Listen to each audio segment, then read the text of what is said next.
Today I'm talking to a bereaved father whose son Ross tragically took his own life and who is campaigning with his local MP to improve mental health support. We're joined by his MP Louise Haigh, but let me also introduce Mike McCarthy.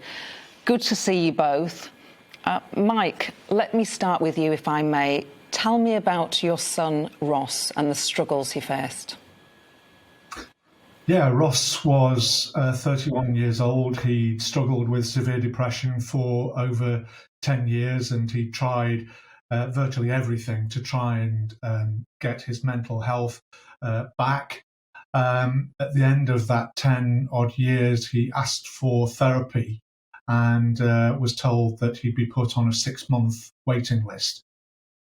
He died a few weeks into that wait. And, he was our world.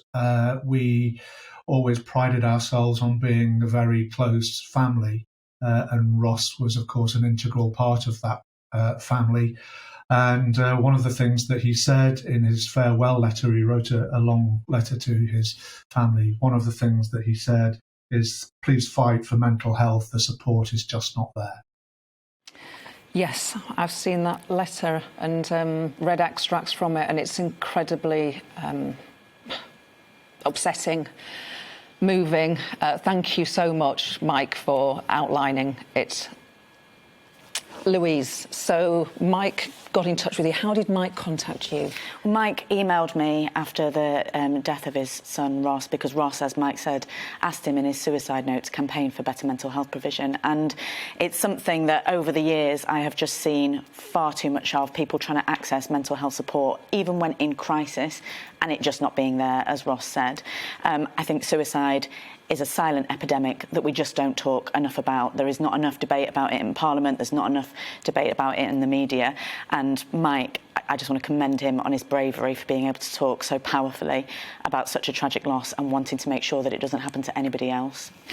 Mike, just explain how he ended up on a 6 months waiting list, you say. So he explained the severity of the situation, but what was he told? Well, I've found out since we lost Ross that this is quite a common thing, and some people have to wait more than 6 months.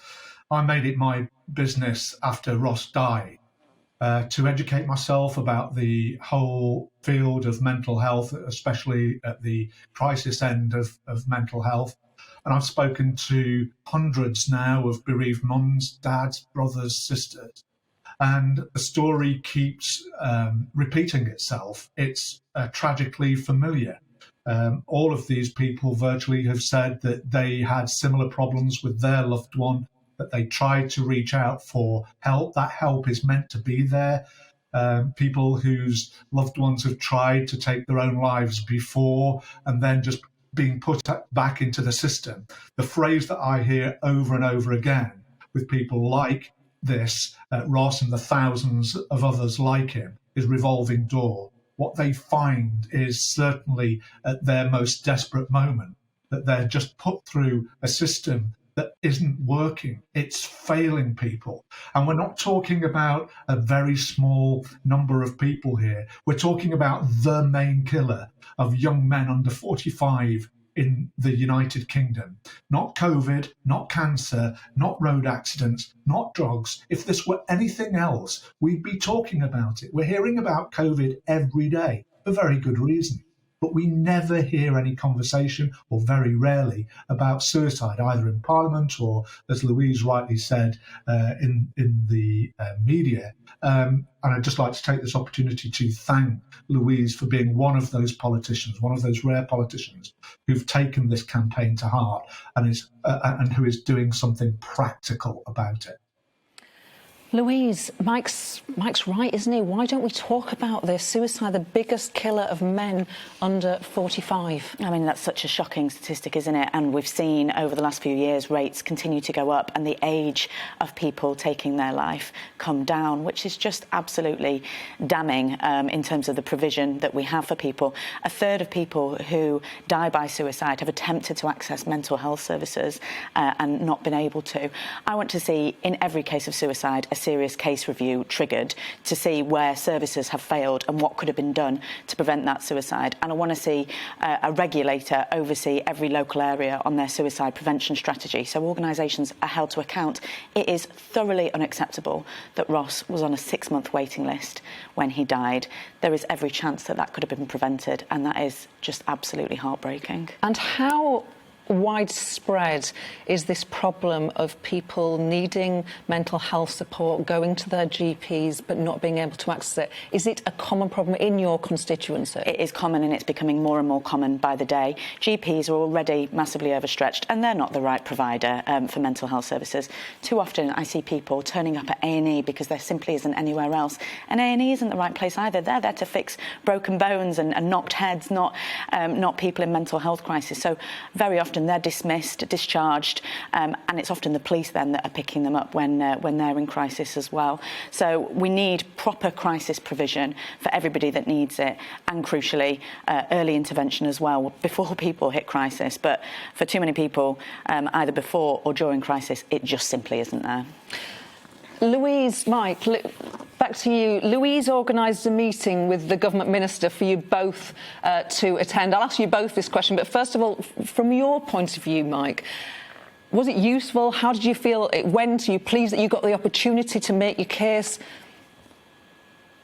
I'm pleased I got the opportunity. I'm grateful to Louise for facilitating that meeting, which she attended. Also, I found Gillian Keegan to be very empathetic. She listened carefully. She said, which I think was the most important thing that I took from the meeting, that she thought that a massive reduction in the number of suicides in this country was achievable. Now, this is not a political campaign. You know, I will gladly accept the support of anybody out there, particularly the people who help make legislation. If they want to support this campaign, I welcome them on board. But I think that, you know, I was cautiously optimistic by what Gillian Keegan had to say. I think she could be very effective as a minister, and but I'll have to wait and see. You know, the proof of the pudding is in the eating. It's good that you got a meeting with the minister. Were you similarly optimistic about change? I think Gillian personally gets it, and I hope she won't mind me saying, but I think what was most striking for me from that meeting was that she talked about her personal experience with suicide as well. And actually, the more you talk about it, the more you realise that everyone has a personal story to tell. I've lost 2 close members of my family through suicide and have never really spoken about that before. So I'm grateful for the opportunity that Mike's presented for me to talk about it and give that some kind of prominence. But Gillian gets it. There's no two ways about that. What I worry is that perhaps the rest of government doesn't, and the fact that in Rishi Sunak's budget just a few weeks ago, mental health wasn't mentioned once. He didn't use the words mental health at all. And I think coming out of COVID, when clearly people will have been struggling with their mental health, that's pretty shocking. Louise, obviously you and I were colleagues in Parliament, and I know you well. I didn't know that you had personal experience of suicide. Yeah, so I've lost 2 of my first cousins to suicide. One was actually before I was born and one was several years ago. Both, sadly, had problems with drugs and both took their lives. And the ripple effects that has through a family is profound. I still see the consequences that has every day on the people that they left behind. Mike, back to you. Obviously, you are bereaved, but you say you won't stay silent. Just put that in your own words. Why is it important for you to take on this campaign now? I think there's too much stigma around suicide. I mean, we still refer to people committing suicide. That's how we've been brought up to talk about suicide. Now, the illegal status was lifted in 1961. Suicide, believe it or not, used to be illegal, and people were actually put in prison having survived a suicide attempt. So I think we need to be open about it. We need to be transparent about it. I regard the whole issue of suicide as being in a dark corner in the same place that child abuse, for example, was 20 years ago. It's only when we brought all of that into the open that people started to shine a spotlight on it and report it and look into it, investigate it, that we now have a much more healthy conversation surrounding things like child abuse. I think suicide is a taboo that needs to be tackled, because if we can't talk about it, if we don't talk about it, we're never going to get rid of the stigma. And if we're still using the language of the Dark Ages, i.e. commit suicide, then, that shows how much there is to do. Phrases, for example, such as man up. What does man up mean? It means shut up. Take it on the chin, suppress it, don't talk about it. We're men and boys are told that vulnerability is weakness. Well, try telling that to the boxer Tyson Fury, for example, who's, proved himself as one of the strongest men in the world physically, but is also willing to talk about his mental health issues. And I think, a lot of men in particular could take a leaf out of his book.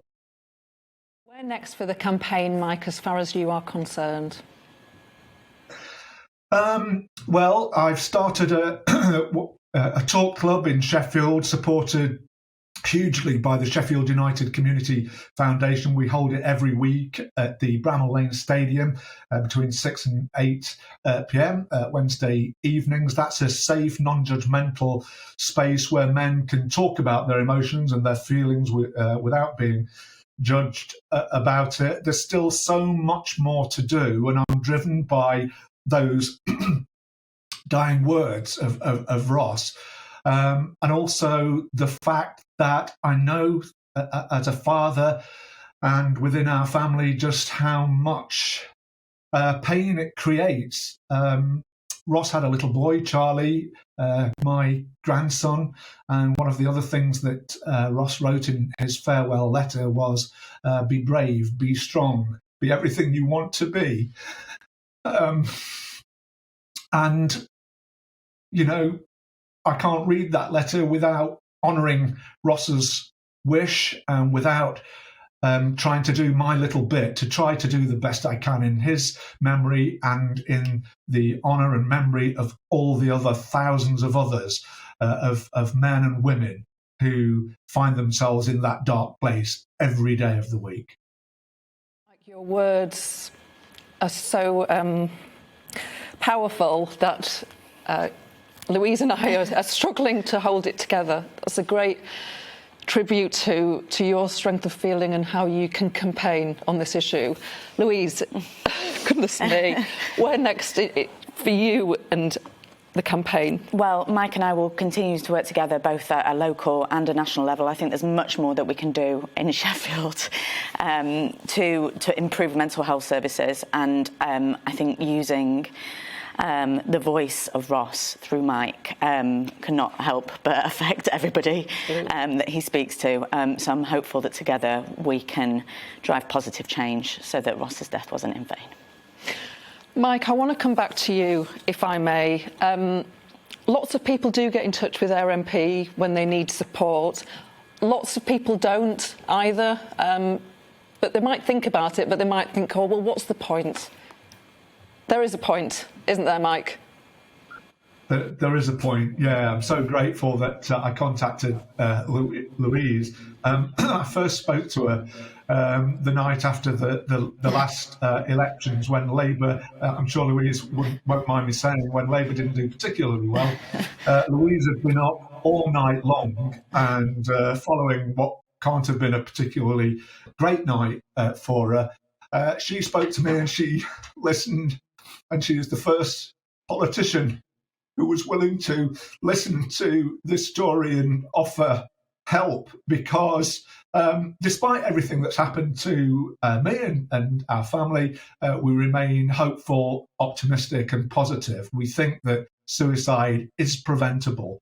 And because of that, I'll work until my dying day, basically, to try and do whatever I can with whoever is there to help me. And as I've said, I can't thank Louise enough in terms of contacting MPs. I've been a journalist all my life, and I've spoken to a lot of politicians and to a lot of MPs, and not ended up with let's say, a good impression of all of them, but that certainly doesn't apply to Louise or Gillian Keegan, the Minister.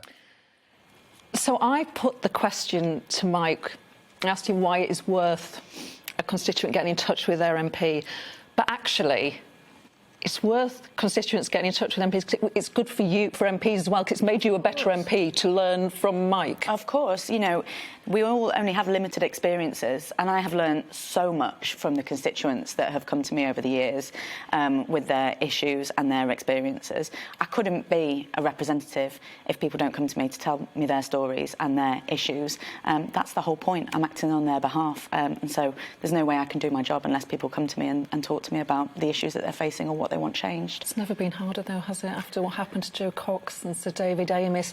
How do you stay safe but keep that contact which makes you what you are, what every MP is? Yeah, well, I don't think MPs have ever been as accessible as they are now. I have a constituency office right on the high street in the middle of my constituency. People can Facebook me, tweet me, email, phone. I have an amazing team there that are serving my constituents on a daily basis. So nobody should ever feel that they can't contact us.